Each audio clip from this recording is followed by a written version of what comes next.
Part 2, Chapter 7, Faith Makes Us Whole, or the Christian Method of Cure. The Christian method of cure, or that practiced by Jesus, was through faith. The expressions, so often occurring in the Gospels, "Thy faith hath saved thee, be it unto thee according to thy faith," and "Thy faith hath made thee whole," express the fundamental idea in the system of healing disease by Jesus and his disciples. It was the cure of the body through the influence of the plastic and sovereign mind upon it. In an act of faith, the mind rises out of the preconscious range of its action, and from an intelligent impulse it becomes a conscious, voluntary effort, but loses none of its creative efficiency, for faith combines into a concentrated form and into a unity all those mental states, as thought, imagination, belief, and feeling, which influence the condition of the physical organism. There is an interesting fact showing the power of the mind over the most inveterate diseases, first mentioned by Evmi in De Morbis et Symptomatibus, and which has been often quoted as being well authenticated. We simply give it as representing hundreds of analogous cases that might be given. At the siege of Buda, in 1625, when the garrison was on the point of surrendering, in consequence of the prevalence of scurvy in an aggravated form, the Prince of Orange caused to be introduced a few bottles of sham medicine as a sovereign remedy and infallible specific for the disease. This given in drops as such produced the most astonishing effects. Such as had not moved their limbs for months before were seen walking in the streets sound, straight, and whole, and many who declared that they had been rendered worse by all former remedies recovered in a few days. In the explanation of this interesting fact, the inquiry arises, what was the principle or medium of cure in this case? Everyone will answer at once that it was the influence of the mind on the body. It was certainly not the effect of medicine, for there was no medicinal value or virtue in what was given. But what particular mental state, or what form of mental action, was it that possessed such therapeutic efficiency? It would commonly be attributed to what is called imagination. I can discover here but little that answers to the idea expressed commonly by that term. It was faith that made them whole. It was their confidence in the remedial 7-1 UE of the prescription that effected the astonishing results. And this was no miracle, but the expression of a general law in regard to the action of mental forces upon the bodily organism. But would it not be better, rather than to resort to the device of sham medicines, to instruct the patient in the use of this spiritual principle of cure, and educate him to make an intelligent exercise of faith and imagination for the cure of his mental and bodily diseases, and to teach him how to believe unto salvation? He should be informed how to exercise a saving or healing faith in his own God, the divinity that dwells within him. It becomes then an intelligent method of cure, and far more reliable than the administration of drugs in allopathic or homeopathic doses. A genuine act of faith in God is a movement of the whole being towards him, and brings the soul into a vital contact and vivifying conjunction with the central life. In what has been said in the preceding chapters, the influence of the mind on the body has been shown, but faith is the most intense form of mental action. When the mind rises from the preconscious to the conscious range of action, its activity separates itself into two distinct phases, the intellectual and the emotional. But at the summit of our being, in a genuine act of faith, they unite in one intense focus. Faith, says Morel, we regard as the highest intellectual sensibility. It is not possible to say whether it resembles most an intellectual or an emotional state of consciousness. The two seem to be perfectly blended in that pure spiritual elevation where our intellectual gaze upon truth is not separable from the love and ecstasy we feel in the contemplation of it. He that loveth not, says the Apostle John, knoweth not God. His consciousness has not reached that high elevation where knowledge and love are inseparable, and in the light of which alone we can know God aright. Faith, then, when perfected, is the state of consciousness which links our present to our future life. The denizens of heaven are termed indifferently cherubim and seraphim, spirits that are replete with knowledge or burn with love. And, as we have just seen, it is the cherubic and the seraphic life united which expresses the perfect state of man's consciousness on earth, a state in which we have equally a perception and a love of the beautiful, the good, and the eternally true.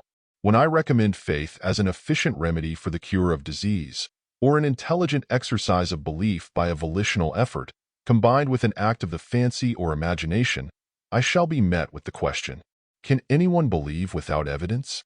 To this I answer that belief or faith is a form of knowing. It takes the place of knowledge. It is a mode of cognition that acts beyond the limited circle of perception by the senses. In its highest form, it is an intuition of the love, an inward seeing, a clear perception of truth, without any objective or external evidence. Hence, in the Hebrew language, we have the same word to express the idea of faith and that of truth. Much that goes under the name of knowledge, when closely analyzed, is found to be nothing but a belief high varying degrees of certitude. On the subject of the nature and essence of faith and its relation to knowledge, Coleridge very truly says that it consists in a synthesis, or uniting together, of the reason and the individual will.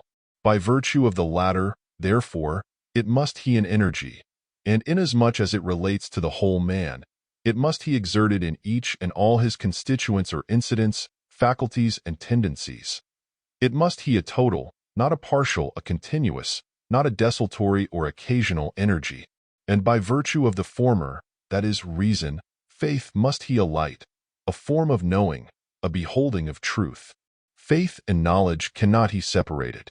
On this subject Cousin remarks that to believe is, in a certain degree, to comprehend. Faith, whatever he its form, whatever he its object, whether vulgar or sublime, faith cannot but he the consent of reason to what reason comprehends as true. This is the foundation of all faith. Take away the possibility of knowing, and there remains nothing to believe, for the root of faith is removed. In all faith there is knowledge, and in all knowing there is much that is only believing. Subtract from the sum total of all that we call knowledge what is only an undoubting belief, and what is left would be capable of being expressed in a small compass. Faith, or belief, has been greatly undervalued by scientific men. I only aim, in the brief limits of this chapter, to restore it to its proper place in religion, in philosophy, and in medicine, or the science and art of healing. But this was done in the philosophical system of Jacobi, a condensed and comprehensive view of whose doctrine will be given in what follows. There is a higher source of knowledge than that which would derive from the senses or from reason. Jacobi affirmed that all knowledge, communicated through the medium of the understanding, by which he meant the logical faculty, must be of a contingent character, or depend upon the truth of things that precede it, and consequently can never be considered as absolute knowledge. To demonstrate any truth by the logical method, we must infer it from another that lies beyond it, this again from another still more remote, and so on to an endless extent. The logical method, or the mere reason, can never free itself from these trammels, and can never reach a position where truth is seen in its own light by a direct intuition. Faith, which in its highest form is an inward seeing, is the divinely appointed method of attaining to real knowledge. Our knowledge of an external world is only a belief. We do not directly and immediately perceive it, but are cognizant only of our sensations and ideas that are really in our own minds. From these we infer the existence of external things. But all outward things, including our own bodies, are only an inference, a belief. The existence of the body, and all of its conditions of health and disease, are only a belief, as we know nothing of it except in our minds. It is in the enclosure of our inner being. A change of our belief in regard to it, if it be real, is all the same as an alteration of the bodily state. Jacobi taught as the central idea of his philosophy that all human knowledge of every description must rest upon faith or intuition. As it regards sensible things, the understanding finds the impressions from which all our knowledge of the external world flows ready formed. The process of sensation itself is a mystery. We know nothing of it till itself is past, and the feeling it produces is present.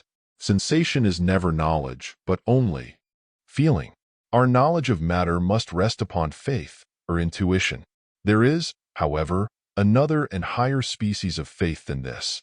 Just as sensation gives, or is supposed to give, us an immediate knowledge of the world, so there is an inward sense rational intuition or a spiritual faculty of perception, by which we have a direct and immediate revelation of supersensual things. We gaze upon them with the inward eye, and have just as firm a conviction of their reality as we have of those material objects upon which we look with the bodily eye. It is by this twofold faith, or revelation, that man has access to the whole material of truth, material which his understanding afterwards molds into various shapes and employs on the one hand for the purposes of this life, and on the other for the preparation for the life to come. Leave out, however, this direct inlet to our knowledge, and all demonstration, all definition, in short, all philosophy, are hut a sport with words, a superstructure sometimes complete enough in itself, hut baseless as the most airy visions of the imagination. Belief and imagination, which are combined in faith, are a source of knowledge far more reliable than sensation or an objective demonstration, and in fact, the former usually precedes the latter. Faith is an inward seeing, and nearly all the great discoveries in science and the arts are made by the intuitive faculty, and are a revelation to faith, which explores the ground, and external demonstration follows after. They are first seen by the mind, and subsequently confirmed by experiment and mathematical calculation. But the discovery is not the result of these subsequent investigations, but almost always precedes them. Take as familiar illustrations the discovery of the identity of electricity and lightning by Franklin, of a western continent by Columbus, the law of gravitation by Newton. Also the invention of the air balloon, the voltaic battery, and the discovery of the metallic bases of the earths. The idea of all these first existed in the mind of the discoverers. As to the last named, it had long been prophesied by Lavoisier. I may also add that all these discoveries have again given a spur to intuitive anticipations which have afterwards been justified by experience. So that here we find an application of the profound remark of Schiller, that what the spirit promises, nature performs. Every philosopher first imagines his theory, and then goes to work to collect facts to illustrate and confirm it. But it first comes to the mind as an intuitive perception, a vision of faith, which does not wait for the slow and laborious induction of facts. It has its origin in an inspirational flash of a higher light than either reason or the senses can give. The sum of all that has been taught in this chapter is this: faith is the Christian means and method of cure, and is based upon a correct philosophy of human nature and of the relation of the soul to the body. All belief implies some degree of know-edge, and faith, which is always united to imagination, is an inward seeing, and is the highest form of cognition and degree of knowing. The mind, as all admit, affects the body, and I affirm that its varying states are the body's health or malady. The soul creates for itself a body in harmony with it, and is the operating cause of its conditions of health and disease. But faith and imagination are the most intense and influential forms of mental action that can be brought to bear upon the physical organism. The very existence of the body, as something outside of the being of the mind, is only an inference or belief, an apparent rather than a real truth. Therefore, to change our belief with regard to the body, either involuntarily or by a conscious volitional effort, modifies its condition. If we believe and imagine that a change is being effected in ourselves, or in others who are in contact with us, it will be so. For whatever in this way the soul predicts will find its fulfillment in the altered condition of the body. Fear in its varying forms of doubt, anxiety, foreboding, and melancholy is the spiritual root of disease, and a prophecy of it, and faith sustains the same radical relation to health, and their previsions and predictions will be realized in the corresponding modifications of the physical condition. Belief being the foundation of all knowledge, as was taught by Jacobi, and also by Sir William Hamilton, so it is the ground of all reality. To believe that we have a thing, and to have it are one and the same so far as our mental possession of it is concerned. They are inseparable states of consciousness. Hamilton truly observes, "The ultimate facts of consciousness are given less in the form of cognitions than of beliefs. Consciousness, in its last analysis, in other words, our primary experience, is a faith. Belief in its higher form is a complete conviction that a thing is true, or that it really exists. In this sense, to believe that we have a thing is a mental appropriation of it, and it becomes to us a reality. Its reality to us is in exact proportion to the strength of our faith. To believe that we are well, or are becoming so, makes it a reality to the extent of our inward conviction of it. This principle was taught by Jesus the Christ when he said, 'Be it unto thee according to thy faith,' which expresses a law as uniform in its operation in the realm of mind as gravitation is in the region of nature. Also in that remarkable saying, 'What things soever ye desire when ye pray, Believe that ye receive, and ye shall have. This is based upon a correct philosophy of the mind, that to have and to believe that we have are a single and inseparable act of the soul. Take away our belief in the possession of anything, even though we may hold it in our hands, it is to us as good as annihilated. The testimony of our senses to the existence of an object, if we have no faith in its reality, brings no evidence or conviction with it. To believe that we have a disease is to have it, while the full persuasion of it remains. On this subject, James Mill truly observes, to have a sensation and to believe that we have it are not distinguishable things. When I say, I have a sensation, and say, I believe I have it, I do not express two states of consciousness, but one and the same state. Sensation is a feeling, but a feeling and the belief of it are the same thing. It is in accordance with one of the deepest laws of the spiritual universe that salvation, in the sense attached to it by the Christ, as including the restoration of both body and soul to health and harmony, is, and must ever be, through faith. This is not an arbitrary condition of it, that might as well have been something else, as the making of a pilgrimage or the offering of a sacrifice, but is a necessary prerequisite and concomitant of it. It can enter into us as an actual mental possession and become a living reality in no other way. But it is important to remark that belief is not a mere passive state of the intellect, but is also a voluntary act. Hence, we should not wait for a saving faith to come to us, but by a volitional effort use the power we already possess. In the Gospels, men are blamed for not believing, which could not in justice be done if belief and unbelief were wholly beyond the control of our volitions. On this point, Bain says, in its essential character, belief is a phase of our active nature, otherwise called will.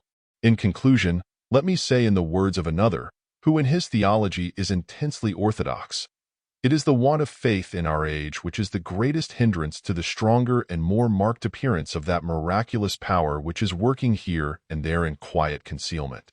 Unbelief is the final and most important reason for the retrogression of miracles. If the doctrine of Jesus is true, that in the cure of disease it is unto us according to him faith, the only object of a Christian physician in giving medicine, and the only ground on which he could justify it to himself, is to furnish the patient standing ground for faith and imagination, on which they may rest their Archimedean lever. A bread pill, or colored water, or the antiquated bones of a reputed saint, are as good as anything else for accomplishing this. But perhaps the best device for giving to faith a material foothold is found in the dilutions and triturations of homeopathy. A sugar of milk globule, medicated or unmedicated, answers every rational purpose of medicine.